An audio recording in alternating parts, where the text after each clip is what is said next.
My name is Gabby, and this is the Yappy Hour podcast.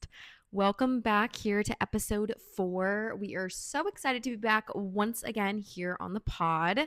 I have loved chatting with you guys the past few weeks, and we have something so exciting to talk about today. No special guests, just good old Gabby today. But don't worry, we are going to yap even more than usual today. So let's get into it. The first thing we're going to ignore is this hot mess happening right now. Those of you who are Spotify listeners and aren't watching this visually, we've got a little bit of some crazy beach hair going on. I just came straight from the beach and it just has a mind of its own. So you've been warned. Just ignore all of this that's going on. But I'm really excited for today's episode. Today is the 1-year anniversary, for those of you who do not know, of my most viral moment on the internet. Pretty much what put me on the map, especially on Instagram. I had a video that went like mega viral, put me in People's Magazine. I was on ABC News, did an interview. It was the first real global moment I had, both on TikTok and on Instagram as well. I posted this video on Instagram Reels and it truly skyrocketed. I think it's currently at 40 million views, possibly. I'd have to go to double check. It has continued to climb over the past year. I still get new followers from that video daily. So definitely a very big part of my online footprint. It also was the most profitable moment of my social media career so far. For the video that I posted on TikTok, I got paid per view for that video because it was over a minute long and I was part of something called the Creator Rewards Program. So I think the total payment that I got from that video was close to $6,000. It was $5,000 or $6,000, somewhere right in that range. So as you can imagine, at the time, being a single mom, being a solo parent, trying to work full time and provide for my son, making $6,000 from one single video that I posted on the internet was like life-changing. Like that really blew my mind. That was the moment that I knew, like, wow, there is crazy money to be made on social media. And don't get me wrong, not every single one of my videos does that well. That was my most viral moment, so my highest paid video as well. But still, just to know that that's even a possibility within my grasp, to make $6,000 from a video that took me maybe 10 minutes to put together and post is actually wild to think about. It makes me feel like money is not even real.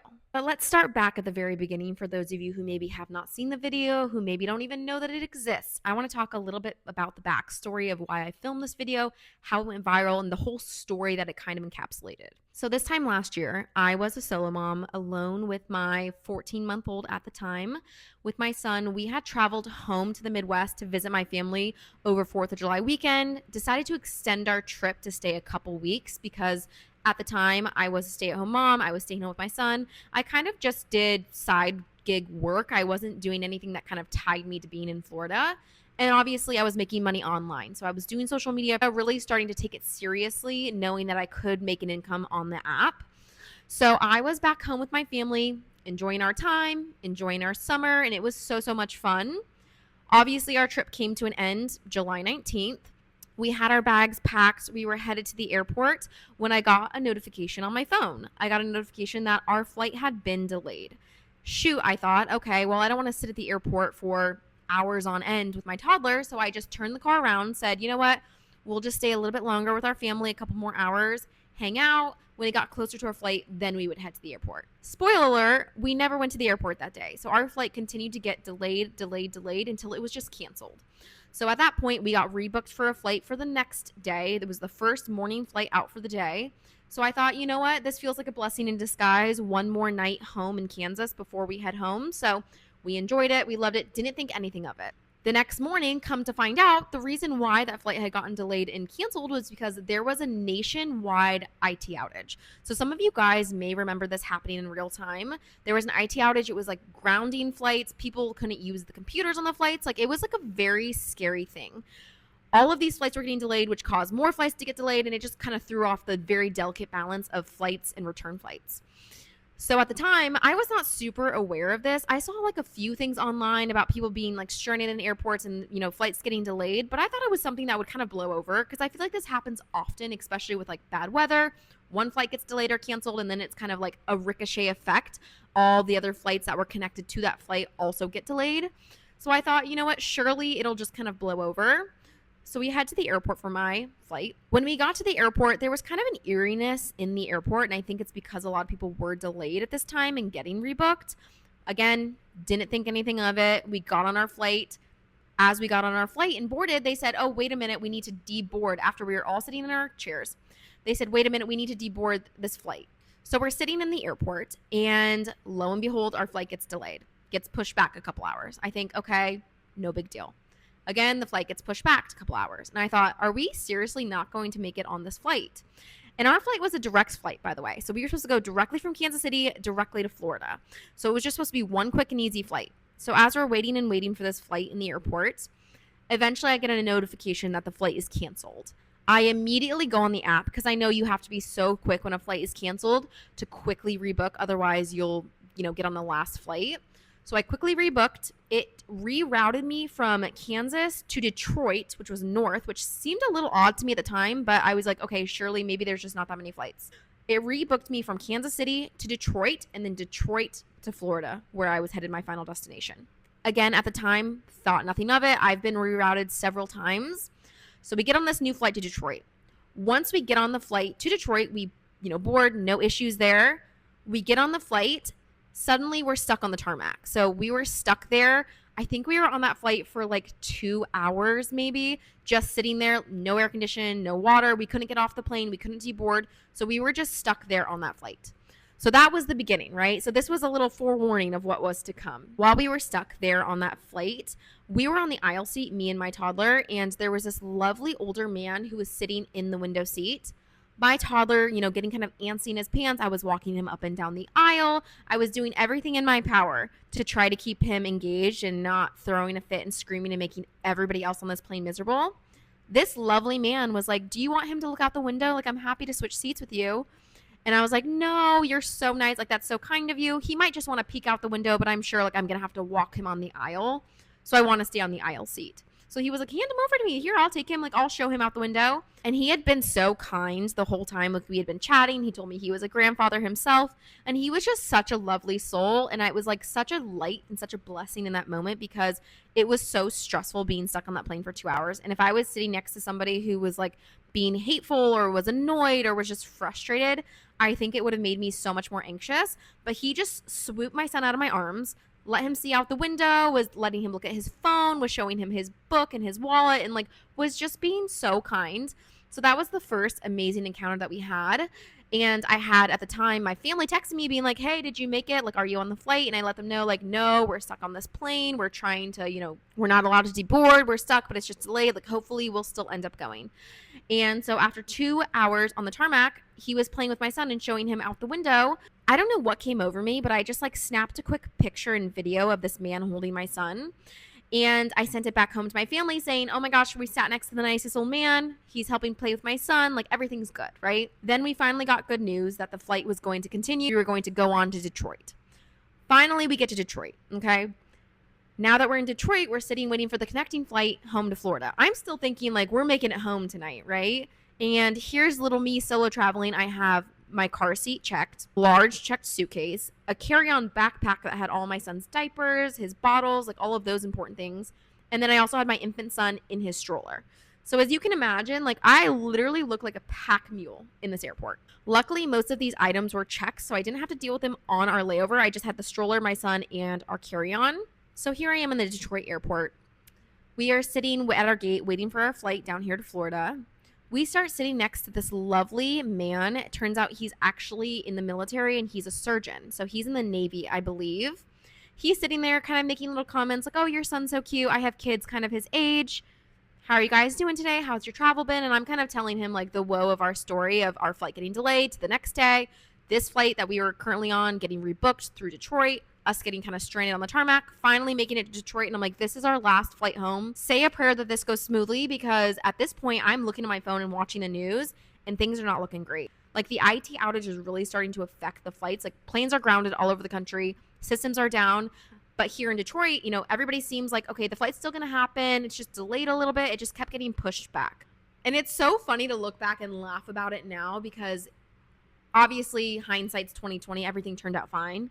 In the moment, traveling solo with my son for one of the first times in my life, I was so stressed being alone with my toddler. Like, I was not prepared for a journey that lasted more than a day. I thought that I would make it straight home, didn't have a ton of extra clothes, didn't have that many diapers on hand, didn't pack his bottles or snacks. Like, I was prepared for the day, but I was not prepared for what was to come. So here I am, sitting in the airport, flight gets delayed. Flight gets pushed back, flight gets delayed. Suddenly I look up at the screen and it says canceled, flight to Florida.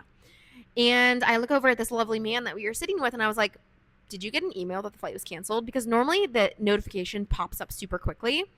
And I was like, did you get a notification that the flight was canceled? And he was like, no. And I'm like, do you see that screen? It says canceled. Suddenly there was mayhem.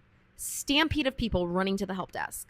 Nobody's phone updated. There was something down with the entire electrical system where normally when a flight gets canceled or delayed, you get vouchers, a hotel voucher. They try to rebook you. Like, you get notifications on your phone as well or your email.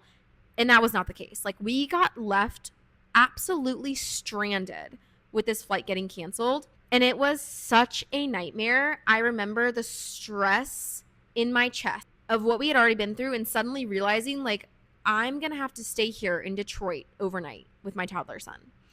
And don't get me wrong, I'm sure Detroit can be a lovely place. What I know of Detroit, it is not a safe place. It is probably the last place in the entire country that I would want to be stranded with my son. I don't know a single person. I have no connections. I don't even know where the safe areas are. Here I am in the Detroit airport, suddenly scrambling. So I wait in line at this help desk with my squirmy, tired, exhausted little toddler. I finally get to speak to somebody and they say, I'm sorry, we can't help you. There's nothing we can do. We can't rebook you. Like, try to rebook a flight tomorrow, basically. And so at this point, I'm like, what do I do? Like, do I just, like, I literally, my phone's at 10%. I had waited at the Detroit airport all day long. At this point, I think it was like 9 p.m. So I'm thinking to myself, am I going to sleep overnight in the airport with my baby son? Like, I need to leave because I need to buy him diapers. I need to get him milk. I need to get him these bare minimum items that I don't have in the airport and I don't have access to.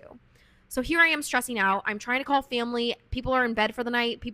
Phones are on silent. Like, nobody is picking up my calls. So my first inclination was, I don't even want to deal with the airplane system right now because everything is so delayed and backed up that it's going to be days probably until I can get a flight. So I thought to myself, let me go down to the car desk. Like, maybe I can just rent a car and literally just drive to Florida. So I go down to the car desk. The line is 100 people long. They're turning people away, saying that there are no more cars. Like, all of the rental cars are sold out. There's not a single rental car in the city of Detroit. Lovely. Love that. So then I get a hold of my older brother. Luckily, he picks up, helps me search for a hotel. Like, literally every single hotel within a 30-mile radius of the airport was sold out. There wasn't a single room available.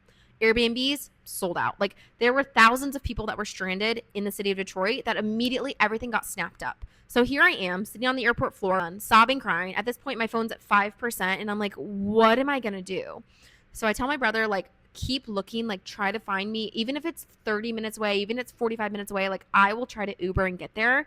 Please just get me a hotel room. Like, at this point, we just need somewhere safe to lay our head tonight because I didn't feel safe in the airport. Like, there was such a weird vibe of people just, like, in panic mode in this airport. Thousands of people everywhere, like, trying to use outlets, like, people fighting over bags saying that it's theirs. Like, it was such a weird feeling of, like, doomsday. Uncanny. At this point, I'm documenting everything because I'm like, there is no way this is happening to me right now. Like, it started to really hit me. Like, this is scary. I'm here stuck with my young child and I don't know how we're going to get home. I'm sitting here on the airport floor crying. Of course, I couldn't find my charger. I had left it on a flight earlier that day. Could not find it. Maybe it was in my checked luggage. I wasn't sure. So my phone, it was my first priority was like, I need to charge my phone because I'm not going to be able to get a hold of anybody, book an Uber or do anything if my phone is dead. So I literally just start scanning the room to find a mother or somebody who looks kind, who I knew would let me use their charger. So I finally land on this mom that I see sitting in a corner. She had 3 sons that were like probably 6, 8, and 10, and a husband as well. I don't know what it was that drew me to her, but she just gave such kind energy. So I go up to her. I say, hey, I'm a solo mom. I'm here with my son. I cannot find my phone charger. Is there any way that you would let me borrow a charger from you? She immediately was so kind. She was like, oh my gosh, of course. Come sit right here. I have a charger right here. Let me plug my phone in. So now my phone's charging. So that was one thing. Immediately, her son started playing with my son. They started like sharing their snacks with him, playing with him. They were throwing around, I think it was just like an empty water bottle, playing catch. Like, they were literal angels on earth, and they were headed to the same place that I was. So they were on the same flight route where they were trying to get back home to Florida. So I start talking to them. They're like, yeah, we're trying to get to Florida. Like, we're stuck with our kids. And I'm kind of chatting with them, and they're like also scrambling, trying to get a rental car, trying to find a hotel. They were saying that all the rental cars in this area were totally sold out. They ended up finding a rental car like an hour away. So what they were going to do is just stay the night in a hotel. The next morning, they were going to Uber an hour away, get the rental car, and then drive down to Florida. They were so kind, and they honestly, like, they had such a small rental car, but they said, they were like, if there was any way we could fit you guys, like, we would literally take you with us and drive down, but unfortunately, like, we just don't have the space. And I really appreciate that they even like thought to include us, which was so kind of them. So as I'm sitting there, like, charging my phone, I realized, like, I need to get all my baggage. Like, I don't think, if the flights are all grounded, my checked luggage is not going to make it down to Florida. And there was also things in my checked bag that I was going to need for me and my son if we were going to be stranded for a few days. So immediately I take my son, go over to the checked baggage area, and it was just like mounds of baggage. Like, I have never seen anything like it. It reminded me of, you know, that scene in The Parent Trap when they have like all of the luggage kind of in a huge pile and people are like yanking, trying to get their bags out. That's exactly what it was like. Like, there was not on the conveyor belts like it normally is. There were just mounds of luggage stacked all over the airport, all over the baggage claim area, because there were so many flights that got canceled. Everybody's luggage was just getting piled up, piled on top of piles. So here I am just like throwing suitcases, trying to dig down to find my bag. This like lovely man is like helping me. He's like, here, you know, let me do it for you. Like, tell me what your bag looks like. There were so many people who just like banded together, and it felt like everybody was in kind of survival mode a little bit. And I think when people are in survival mode, it brings out the worst of people and it brings out the best of people. So it always goes one way or the other. Like, there were so many amazing people that just like went out of their way to help me. Like, they saw me struggling with my toddler, struggling being alone, solo traveling. And then there were also some people who I could see like were like screaming, throwing fits, yelling. There were people getting in fist fights. Like, it was such a scary time. I genuinely think God put these people in my path for a reason, because I would not have made it out of this if I had not come into contact with these people. Like, the amount of help and support that I got from complete strangers who I don't even know their names and I will never see again in my life. Like, it genuinely brought me to tears and it touched me so deeply. And that's part of why I started to document. The video that I made documenting the help that I got along that journey did not even scratch the surface of the amount of people that helped me. And I wish I could have said thank you and documented it everyone, but I was in such fight or flight mode that I didn't really think to like pull up my phone and document it. It was just certain moments where I did videotape, and I ended up compiling them all into a video. And a lot of the things I videotaped were things that I was sending back to friends and family, like letting them know, like, hey, we finally found our luggage, or like, hey, you know, here we are at the airport, or here we are back at the hotel. And so that was also why I had more footage to compile into that video. But like I said, there were so many people who helped me who I didn't get to say thank you to, that I didn't get to include in the video. But again, like, so grateful for the people that we came into contact with. So at this point, my brother finally finds me and my son a hotel room. And it was like, I want to say like $480 a night. Like, it was very expensive. And it was the crappiest hotel, like one of the worst hotels that I've ever stayed in. Like, it was so bad. But at that point, like, I was desperate. I was like, we're about to sleep on the airport floor. Like, I don't care if it's a Motel 6. We just need somewhere safe where I can be with my son, lock the door, be able to sleep and rest, and then just like try again tomorrow. Because at this point, I was so emotionally and mentally exhausted and physically exhausted that like I couldn't even think straight. Like, I was running on such adrenaline at that point after everything that we had been through in that like 24 hour span already. And I had no idea that that was just the beginning, that there was so much more to come. So at this point, my brother had booked me a hotel. My phone had charged maybe to 20 or 30%. I had found my luggage. So here I am, my son in a baby carrier on my chest, my stroller with my suitcase on top of it, really using my stroller as like a dolly with my suitcase in it and my carry-on as well hanging from it. With one arm, I'm pushing the stroller with my suitcase like kind of piled on top. With the other arm, my son's in the carrier, and with the other arm, I'm holding his car seat that I had checked.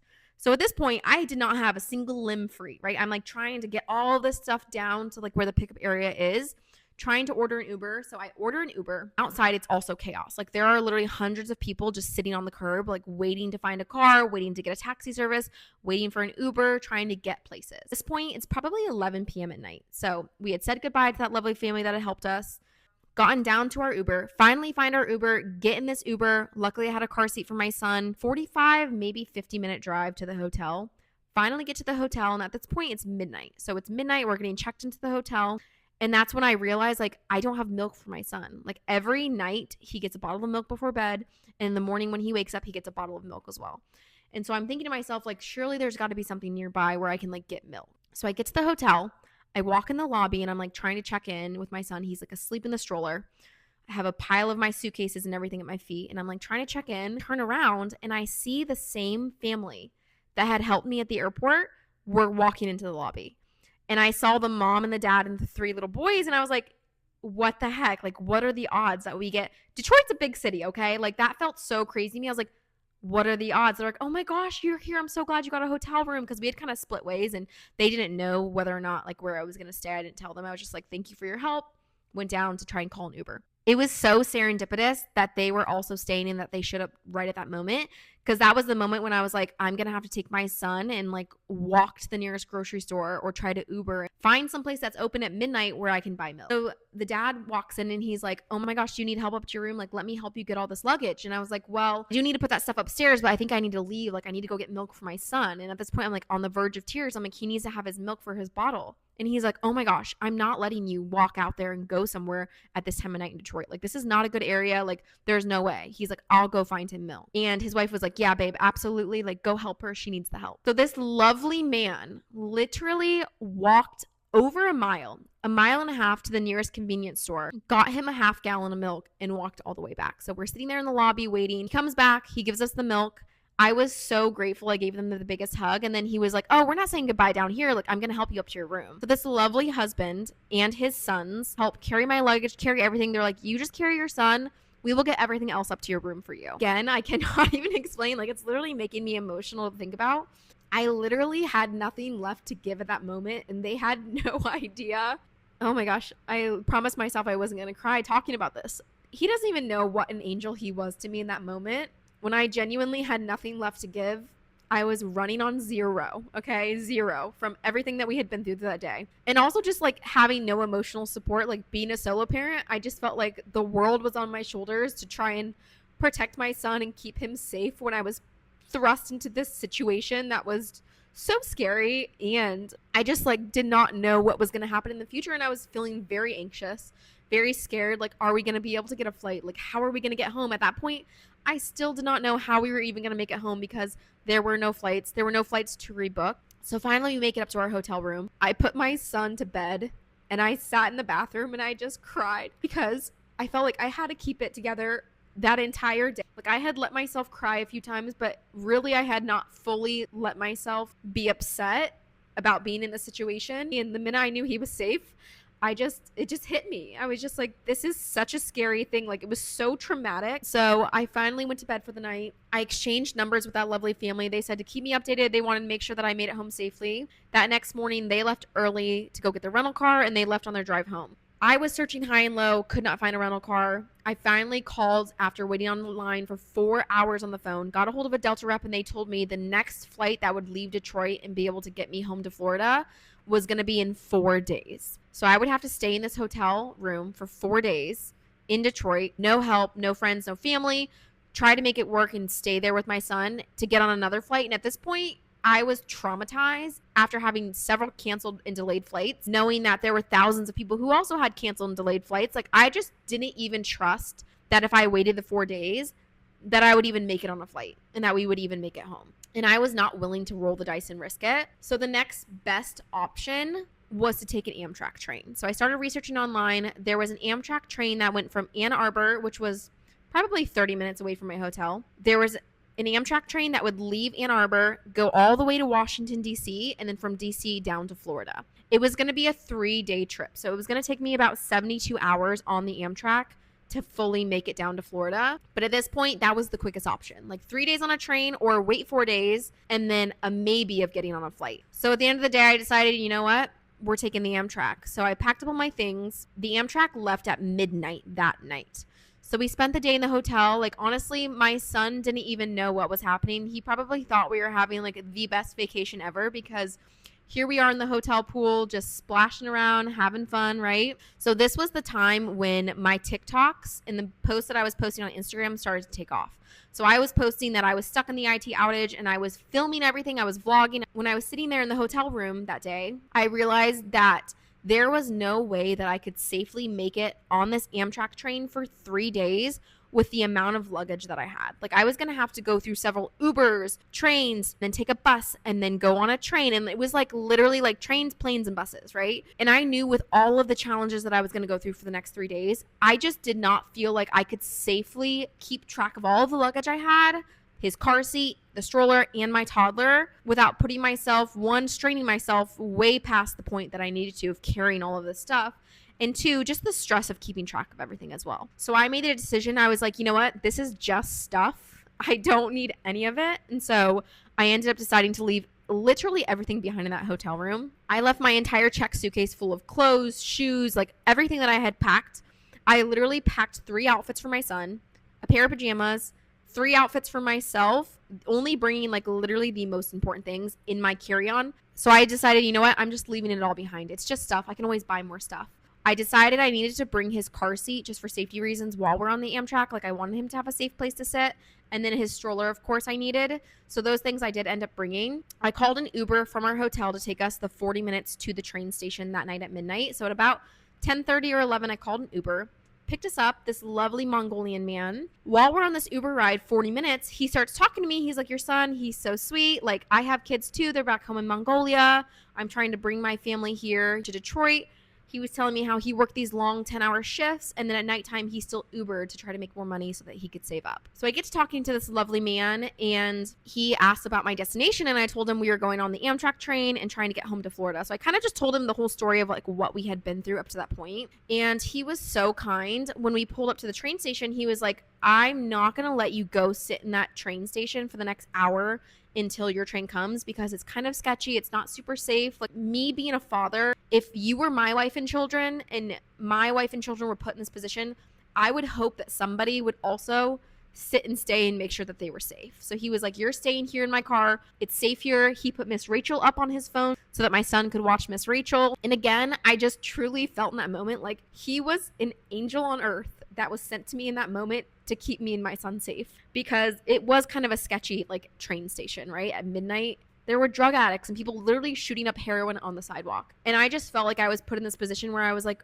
I'm going to do my best to keep me and my son safe. But sometimes you're put in this position where I had to go to that train station. Like, the train left at midnight. That was our only choice to make it home when we could. And so for this man to step up and say, no, you're not going to sit in that train station where I know you're not going to be safe. I'm not going to allow you to be put in that position. Like, I'm going to protect you. I'm going to stand up. Like, and it was so kind of him. Like, he didn't have to do that. He is literally taking his own time away where he could be Ubering and making hundreds of dollars. And I knew he was making that sacrifice. And I was like, please let me pay you. Like, let me tip you extra. And he was like, no, I won't accept any money. I'm just doing what any dad would do. Oh my gosh, I'm literally going to spend this entire podcast crying. He's like, I'm just doing what any dad would do. He's like, I'm a dad, and I hope that someday you can pay it forward and help somebody else. And even likewise, your situation makes me think of my wife. He's like, my wife is home in Mongolia alone with the children. Like, I'm not there to protect her. So being able to help you and protect you and your son makes me feel like I'm somehow protecting my wife and children as well. He's like, I've always been the type of person that I just pay it forward because I know karma and goodness will come back, and I hope that I get blessed from the blessing I'm able to give you in this moment of need. And he was literally such a lovely man, and it touched me so deeply. That was the moment when I started to videotape. I took a video of him putting up Miss Rachel for my son. He was letting my son pretend to drive his car. Like, we spent over an hour with this Uber driver just sitting and talking and staying in his car where we were safe and warm and protected. And when our Amtrak train got close, it was probably 15-20 minutes before it was time to board, he chauffeured us inside, carried all my bags, got our bags checked, and then he said goodbye. So I exchanged phone numbers with him as well because I wanted to keep in contact, wanted to make sure that I made it safely. He's like, tell me when you make it home to Florida, like I'll try and keep up with your journey. I want to make sure you make it safely, which genuinely again was like just an angel on earth. I felt like I had so many amazing people just like rallying behind me and my son. So we boarded this Amtrak train, and this is the moment when our journey got a little bit better because we sat next to the most lovely family. Like it truly just feels so unreal. Like, and this is how I know it wasn't just like happenstance and it wasn't an accident. Like I genuinely think that God placed these people in our pathway for a reason because there is no other explanation of why we had so many amazing people surround us on this trip. We sat next to the loveliest family on this Amtrak ride, and they were playing with my son, offering him snacks. The mom was holding him, rocking him. Like they were so lovely, and I had so much fun talking with them, and I documented a couple videos of them playing with my son. They're like, you need a break, like you've had such a hard journey, and they were so lovely, like sharing their food with us. Like they didn't have to do that. My faith in humanity on this trip was just like so restored, just the help and kindness that we got. So we take this Amtrak, and it was really such a beautiful ride. It was overnight as well, so we slept on this Amtrak train, ate on the train, looked out the window. It was honestly a really cool trip, and it really opened my eyes to the Amtrak train. I feel like the Amtrak does not get its flowers because it's actually really fun. And I think under different circumstances, obviously not being stranded and being stressed, if we had planned an Amtrak train ride, it would have been so fun. Like it really was a really cool experience to be on a train like that and to kind of go cross country. Like we went through like 8 or 9 states, I think, and it was really cool to just like see the scenery change, be able to just like look out the window and like see these beautiful things. So finally we get to the end of our Amtrak train ride. We get to Washington, D.C. So at this point I'm posting on social media a lot, telling people, keeping them updated, telling them like we made it to D.C. safely. And I kind of put out a post because there was going to be a big gap in between our train getting to DC and the next one leaving to Florida. So we had about 7 hours to kill. So I'm thinking, great, we're going to have to spend 7 hours in this train station, like sitting on the dirty floor probably because we don't have anywhere to go. It was at this time that I posted on my Instagram story and said, does anybody know anybody in DC? Like if anybody has connections, like I would love to be able to have, you know, a warm meal for my son, somewhere safe for us to stay for a few hours. A friend of mine who I had forgotten had moved to DC a couple years earlier immediately texted me, was like, oh my gosh, I saw you're going to be in DC. I'm literally going to be at the train station. I'm going to come pick you and your son up. You can stay with us for the afternoon. Like we will make sure you're okay. So this lovely friend of mine, who we're not super close friends either, she was more of an acquaintance. Like we had been friends earlier in our 20s, but like hadn't even spoken in a few years. Her and her fiance picked us up, took us to their home, made us warm food, let us get changed, let me rinse off and shower, like was truly so kind in our time of need and made us feel so welcome in their home. Like I could not be more grateful that our paths crossed again, and I feel like it reignited our friendship as well. They were there for us in that really hard moment, and she got to meet my son for the first time. Like we had such a fun afternoon just hanging out with him in DC. Then they ended up bringing us back to the train station to go on like a 30-hour train ride all the way to Florida. And at this point it really felt like the worst of it was behind us. I felt like there was a light at the end of the tunnel.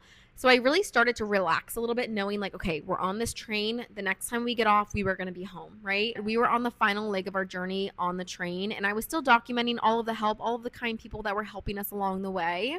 And this was the time when spending hours and hours on end, like sitting on this Amtrak train, especially when my son was, you know, asleep, napping a couple times a day, reflecting on the journey I had been on, I felt spurred to, one, make the video that I made, and 2, post it, because I just really felt like my faith in humanity truly was restored after all of the help and kindness and all of the gestures of goodwill that we had experienced on that trip so far. So I made the video and I posted it, like not even thinking twice about it. I posted it on TikTok, and immediately this video started to blow up. Like I remember like refreshing the video, and it went from like 10,000 views to like 200,000. Like it very quickly going viral. And so at this time, I was getting so many messages, so much support, and people were very invested seeing that I made it home safely. So that was really nice to have, again, just that amazing support coming from online as well. Because I think a lot of times, like the internet can be such a negative, nasty place. And I think that's a reflection of the world can be a terrible, nasty place as well. But I feel like I just found this corner of the internet that was just like pure kindness. And there were some people who misunderstood my post and kind of left some nasty comments saying like, why are you letting strangers hold your son? Why are you letting just anybody play with your son? Like, why are you so ill prepared for this trip? And my response to them really was, Number one, when you are put in a position like that where the only option you have is to lean on the kindness of strangers, like if you have never been put in that position, I don't think it's fair to judge, because one, stranger danger is kind of an outdated concept. They were not the enemy in that moment. Like, all of these people were people who, obviously, you see a 10-second snippet of a video and say, like, why are you letting this random man hold your son? But what you don't understand is that I was in a car with this Uber driver for 2 hours. He helped me in one of my lowest moments and was so kind, in his grand gesture of kindness, out of the kindness of his heart, that he did not have to do to protect us, to keep us safe. Like, he genuinely was such a good, kind-hearted man, and he was a father himself and has small children. And so for people to make such a split decision of like, oh, you're letting this random Uber driver hold your son on his lap, was just really sad to me, that people, like, they'll always find something negative to say in a positive situation. Like, there's always going to be those glass half empty people. So I really just try to block those people out and like not even worry about what they were saying, because I knew in my heart that he was a good man and that he had no ill intent towards me or my son, that he wasn't, you know, kind of a sicko like people were trying to say. Like, why would he have that kid on his lap? Maybe because we were stranded in his car for 2 hours and my son wanted to play with the steering wheel. So naturally, he would have him on his lap. And I just think it's weird. Like, I don't know. I just never really understood the people who had that viewpoint of like, strangers are bad and they have some ill intent because they play with your toddler son. And it's just crazy too, because when you look at statistics of like abuse and perverts and people who do harm children, I think it's like a staggering amount. It's people that you know. The majority of those cases are people who are related to the victim, people who are close friends of the family. Like, it's never the stranger. Like, people think it's like the boogeyman, like it's the stranger down the street. But that is not usually the case. Like, it's coaches at your school, it's teachers at your school, it's doctors, it's cousins, it's aunts, it's uncles. Like, it is almost never a stranger to the child. And so for people to kind of jump to like, oh, stranger danger, why are you letting that man touch your child? It's like, why are you letting your uncle touch your child? Why are you letting your grandpa bounce your child on his lap? Because those people statistically are far more likely to harm a child than a stranger on the street. And again, I just think like when you were put in that position where I had no choice but to trust strangers, like I genuinely was so physically exhausted that I could not even hold my own son at some points, that I had to rely on strangers to be able to play with him. Like when I had to sit down because my feet hurt so bad from walking for 12 hours straight, from standing, bouncing my son. Like when somebody offers you a break when you are pushed that extent of your limit, you're going to accept it because you truly have no other choice. And when that video started to gain a lot of traction, I decided to also share it on Instagram because I could see that it was touching a lot of people and touching their hearts the way that it had touched mine. Like I literally was tearing up compiling all of the videos together and kind of calling out all the people who had helped us along our journey. And it started to really resonate with people. So I posted on Instagram as well. And this is when it went like super mega viral. Like over the next 24 hours, I think it got like 10 million views and an outpouring of support, lots of positive comments, a few negative ones kind of sprinkled in there. Like people who didn't really understand that the IT outage was going on. They were saying, why aren't you prepared? Why didn't you pack milk for your son? And again, how could I be prepared for like a once in a lifetime event? Like I had no idea I was going to get stranded. I had no idea Delta was going to reroute me to Detroit and I was going to get stranded halfway across the country. I had no idea. Like I'm not a psychic. I couldn't see what was to come, obviously. I was supposed to directly take a one-way flight from Kansas to Florida, and that was supposed to be the end of it. Instead, I ended up on this 5-day journey, this trek home where I had to quite literally be pushed to my limit as a solo parent, alone with my son, and relying on the kindness of strangers to make it home safely. And that was just the cards I was dealt, and that was a position I was put in. And I truly think that I did the best that I could in that moment. And so I didn't really care about any of the backlash I got online, just because I knew that I did what was best. I knew that I was keeping my son safe, and nothing that a stranger could say online was going to affect that viewpoint, because I just knew better, I guess. So after this entire journey had come to an end, I make it home to Florida finally. At this point, I'm getting emails from ABC News, people who want to repost my video, people who want to do an interview. So I do a whole spread. Lots of articles come out about my journey. The video goes mega viral. Like I said, it got 40 million views. This was really kind of a taking off point for my online presence, especially on Instagram, because it went so viral on Instagram. I think I got like 25,000 followers like within a 48-hour period. I gained a much larger following, which in turn got me a lot of opportunities. Like I had so many amazing brands reach out to me wanting to send me gifts, send me PR packages, wanting to contribute in some way because they saw what I had gone through. And so that was really amazing. It opened so many doors for me. And it really, like I said, it was my most viral moment so far on the internet. It was really cool having like my grandma back home see me on the news and people sending me this article being like, oh my gosh, is this you? Like, I thought this was you. Like, this looks like you and your son. And it was just really cool, like to kind of be in the spotlight for something positive like that. And the overwhelming positive reaction of people saying that, like, oh my gosh, there are still good people out in the world. Like, if you are in a position where you need help, there will always be kind, good human beings who will give you help out of the kindness of their heart. People who you'll never be able to repay. People who I may never cross paths with again went out of their way to help me, like truly, genuinely, just because they can, just because they are good people. And I am forever grateful to every single person who helped me, every person who gave me a helping hand, everybody who gave me encouragement, because that was genuinely one of the most traumatic things I ever went through. I did not travel solo with my son again until 10 months later, almost a complete year later, because it was so traumatic. Like, I was so afraid the first time I traveled again with my son on an airplane. Like, I was so convinced that something bad was going to happen because I was so traumatized from that experience. So many positive things came out of that video going viral. Something that I'm very proud of is people immediately took to the Uber driver who had helped me and kept me safe. They were so touched by the way that he gave up possible money on his own end. He stopped working to stay with us in the car and protect us. People were so touched by that, and I immediately started a GoFundMe. I just felt so called to try to give back in some way because these people had given me something that I felt like I could never repay, so I wanted to pay it forward. So I started a GoFundMe for this lovely Uber driver, and he deserved every single cent. I ended up raising $2,500, I believe, somewhere close between $2,000 or $3,000 for him. And that was one of the happiest messages I ever sent. I sent him a text message with a link to the video saying, you touched so many people by your kind action. Even though I know you didn't do it for the recognition, even though I know you didn't do it to get anything in return, I want to bless you and thank you. And these people all wanted to bless you as well for your kind actions.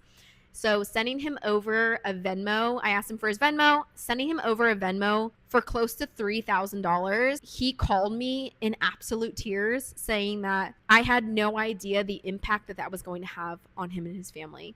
He had been saving, like I said, and working Uber overtime, like all night long, like putting in 12-hour days to try to save up so that he could buy flights to be able to afford to bring his family over from Mongolia. So being able to send him that level of money, knowing that that could very well bring his family over from Mongolia. One small decision that he made, like he could have just dropped us off. Like that was his job as an Uber driver. He showed up to the train station. He could have helped us out and been on with his merry way. He could have made another $100, $200 from Uber drives that night.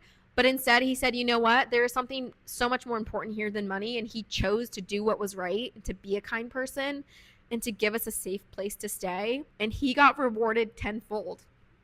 And again, I just think it's God. Like when God pulls on your heart and tugs you to give somebody an act of kindness, I genuinely think that God always rewards us 10 times better. And so to be able to say, like, you gave up hundreds of dollars to help me, to be able to repay him with thousands of dollars to replace it was such an amazing feeling. Like I can't even explain to you. My heart felt like it could burst in that moment. And I still kept up with him months later. Like every now and again, he would text me and check in. And, you know, again, we would just kind of reminisce on, you know, it kept going viral. He saw it on the news. He was saying how his family back home in Mongolia was able to see the video on ABC News. Like it was just a really cool full circle moment. Knowing that God's plan is always greater than our own. God truly gave me so many angels on that journey that protected us and kept us so safe in a time when there was so much uncertainty. Again, a once in a lifetime experience of like the IT outage. Nobody could have seen that coming. Like that truly has never happened before. Hopefully will never happen again. But it was just such a crazy journey. The domino effect of everything that came out of that, all of the goodness that happened from obviously such a scary event that did mess up so many people's travel plans and put people in these, you know, kind of scary positions of trying to make it home. I love telling my story. I've talked about it a few times, but knowing that it was the 1 year anniversary, I just really wanted to share this story once again because I've never been able to really come on and tell the full story kind of long form. So I hope you guys were interested in hearing that. And what's crazy is the family that had the 3 sons, they also saw the video. One of their neighbors noticed and like recognized their family in the video as well. So she texted me and was like, I'm so glad you made it to Florida safely. I saw your video. Like, we're so happy we crossed paths with you. And we're so glad we were able to be one of the people that helped you along your journey. Like, I'm so glad that you came into contact with so many angels. And we kind of texted back and forth. They were super, super kind. And then the craziest thing, 6 months later, I met my fiance, who I'm now engaged to. We were out on a date night at one of our restaurants that we love to visit here in Florida. And when we were at dinner, this family comes up and was like, Gabby, is that you? And I look up and it was this lovely family that had helped me and that was part of the video. I really teared up and I was like, oh my gosh, gave them the biggest hug. And it was such a cool moment that our paths crossed again. And again, I swear it's always God, like truly the people that he's put in my path. It's so amazing the way that you just see it all come full circle. And so we were just reminiscing, got to catch up, got to see her sons and how they've grown. And it was just like really, really cool to just be able to run into them again. It is such a small world and such a crazy, crazy thing that I even did cross paths with them again. So I thought that was really cool as well, to be able to run into them and kind of talk about like the aftermath 6 months later. Like, wow, we were both just like, I can't believe that we went through that. Like, I can't believe that traumatic thing happened. And like, here we are just crossing paths once again. It just felt very, very serendipitous. Okay, last but not least, before I do finish up today, I have been teasing you guys online on my socials about a very exciting announcement. So if you've been watching this entire episode just waiting to hear this announcement, I'm sorry you had to sit through all of the crying and the tears. They were happy tears, okay? But I do apologize for the big emotion. I'm not going to make you wait any longer. So something that's really exciting coming this next year that I wanted to announce from me and my fiance and our family, we are making a leap of faith and we are doing something that I have wanted to do for a very long time. It's always been a dream of mine to travel with my family. I've traveled solo, traveled the world. My fiance has traveled the world as well. And so it's always been a dream and a dream that we've had together since we've been together to be able to travel with our family. So we are going to live abroad in Europe for 3 months. January, February, and March 2026. So after the holidays in December, our plan is to go up and visit family, leave our dog with family, leave our cars parked. Our lease is ending, so we're not keeping a place to live here. We're ending our lease. The few things that we want to keep, we're going to put in storage, and then we're literally going to Europe with nothing but the clothes on our backs, our toddler, and a couple suitcases. And I could not be more excited. It is going to be the most amazing adventure. And I'm so excited to share every single step of that adventure with you guys online. So if you don't already, follow me on TikTok, follow me on Instagram, and like and subscribe to the podcast as well. Both Instagram and TikTok under Not a Regular Nanny. I cannot tell you how fun this content's going to be.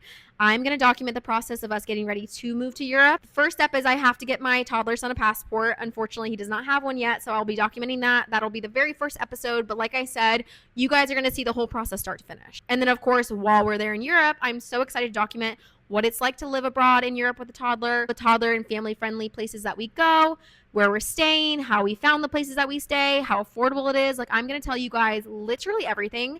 So I'm so excited to share that with y'all. Thank you guys once again for tuning into another episode here at Yappy Hour. You guys always get the tea first. Like I said, I love to yap with my girls and I love to give you the down low on everything happening in my life. And I really hope you enjoyed hearing about my most viral moment. It's a story that I love to share, kind of restoring faith in humanity and knowing that there are such amazing, good people out there, and just seeing the hand of God in my life and the way that he's weaved it together so beautifully. Like, it truly always is his plan.